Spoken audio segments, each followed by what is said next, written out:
Assalamualaikum warahmatullahi wabarakatuh. Perkenalkan, nama saya Aris Putri Syakila dari Prodi Perbankan Syariah kelas B. Di sini saya akan menjelaskan dua aspek penting yang terdapat dalam manajemen sumber daya manusia, yaitu tentang rekrutmen dan seleksi.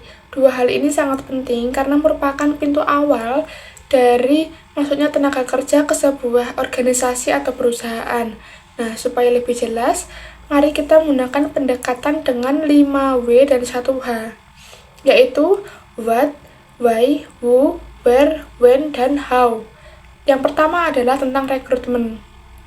Nah, what? Apa itu rekrutmen? Rekrutmen ini merupakan proses untuk menarik sebanyak mungkin calon tenaga kerja yang memiliki kualifikasi yang sedang dibutuhkan organisasi atau perusahaan. Nah, ini untuk menciptakan kumpulan kandidat yang memang layak menjadi atau bergabung kepada perusahaan, sehingga perusahaan ini bisa memilih calon karyawan yang terbaik dan mereka itu bisa berlanjut di tahap-tahap berikutnya.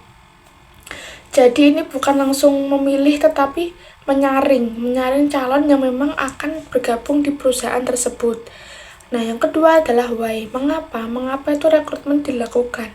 Biasanya perusahaan itu membuka rekrutmen ketika mereka membutuhkan karyawan baru atau sedang membutuhkan karyawan di posisi yang kosong. Biasanya di sebuah perusahaan itu memang ada mungkin ada orang yang lagi pensiun atau memang perusahaan tersebut membuka divisi baru. Jadi, rekrutmen ini dilakukan untuk memastikan pilihan calon yang dipilih oleh perusahaan ini sesuai dengan kualifikasi atau persyaratan yang diberikan perusahaan di posisi yang kosong tersebut. Kemudian adalah who. Siapa saja sih yang terlibat dalam rekrutmen itu?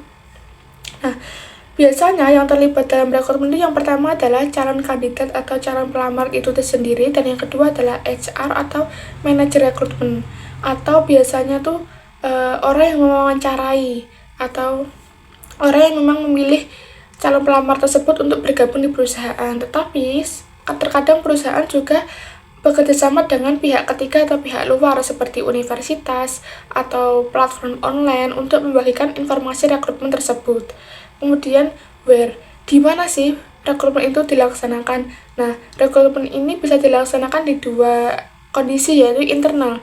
Biasanya perusahaan itu jika memang tidak ingin membuka secara eksternal, perusahaan akan mencari di lingkungan perusahaan itu tersendiri atau internal perusahaan. Jadi biasanya dengan cara mutasi atau memang lagi menaik jabatan. Kemudian yang kedua adalah eksternal. Nah, perusahaan itu bisa bekerja sama dengan pihak ketiga yang saya sebutkan tadi atau share lowongan tersebut atau informasi tersebut kepada web yang memang perusahaan sendiri punya. Jadi mereka itu menginformasikan rekrutmen atau lowongan yang memang mereka butuhkan tuh kepada khalayak umum. Kemudian yang kelima adalah when. Kapan rekrutmen itu dilakukan? Nah, rekrutmen ini dilakukan biasanya ketika perusahaan itu membutuhkan karyawan baru. Jadi, misal ada posisi yang kosong atau membuka divisi baru. Nah, makanya perusahaan tersebut membuka rekrutmen atau membuka lowongan baru untuk umum atau para pelamar yang memang belum memiliki pekerjaan. Kemudian how. Bagaimana sih proses dari rekrutmen itu tersendiri? Nah, yang pertama itu biasanya perusahaan membuat job description atau specification atau kualifikasi yang harus pelamar punya untuk memenuhi kebutuhan yang memang perusahaan butuhkan. Terus kemudian perusahaan itu dapat men-share kepada pihak ketiga atau memang menginformasikan kepada internal perusahaan tersendiri.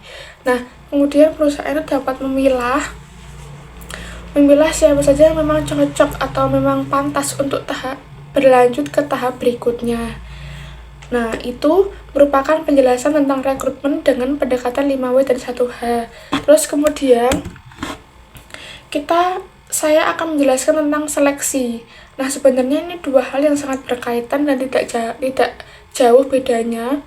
Nah, untuk seleksi ini saya juga akan melakukan penjelasan dengan pendekatan 5W dan 1H. Nah, Kalau yang pertama merupakan rekrutmen. Nah, ini adalah seleksi. Nah, seleksi ini merupakan tahapan setelah rekrutmen itu terjadi.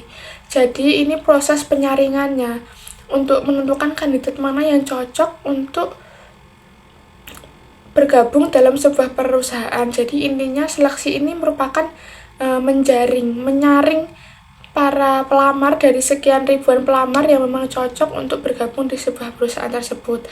Nah, kenapa seleksi ini dilakukan? Atau why, kenapa seleksi ini dilakukan? Supaya itu perusahaan tuh dapat mendapatkan karyawan yang memang cocok atau memang sesuai dengan kualifikasi yang memang perusahaan butuhkan. Jadi tidak asal memilih, tapi memang karyawan atau calon pelamar yang memiliki kompeten sesuai dengan kebutuhan perusahaan atau organisasi. Nah, siapa saja yang terlibat dalam seleksi ini? Biasanya yang pertama adalah HRD atau manajer rekrutmen atau atasan yang memang lagi membutuhkan posisi kosong tersebut. Terus terkadang juga ada psikolog atau konsultan tes yang dimana perusahaan itu terkadang ada tahap tes psikotesnya. Kemudian yang utama adalah kandidat yang ikut seleksi ini. Itu merupakan yang orang-orang yang terlibat dalam proses seleksi. Kemudian where, di mana sih seleksi ini bisa dilakukan? Nah, seleksi ini biasanya dilakukan di kantor perusahaan atau lembaga psikotes. Tetapi terkadang perusahaan juga melakukan secara online atau wawancara online. Jadi tergantung kebutuhan yang memang ditentukan dari perusahaan tersebut. Kemudian when atau kapan sih seleksi ini dilakukan?